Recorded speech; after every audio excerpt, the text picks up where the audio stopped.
smoked chicken lollipops with a garlic buffalo sauce. I'm going to start by pulling off the knuckle meat on our chicken drumsticks, making them into lollipops, seasoning with salt, pepper, garlic, mustard, onion, chili powder, and cayenne. Mix it all together. We're going to place these guys onto a smoker at 275 to cook for 2 hours until they hit 175 internal.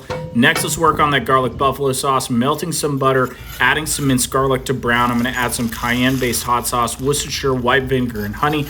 Mix it all together and let it simmer until thickened. Once it's good to go, pour it into a cup. We're going to dip each one of these lollipops into that sauce, place it back on the smoker, and then we're serving these guys up. So freaking delicious. You can find this whole recipe on my blog, linked in bio. Cheers.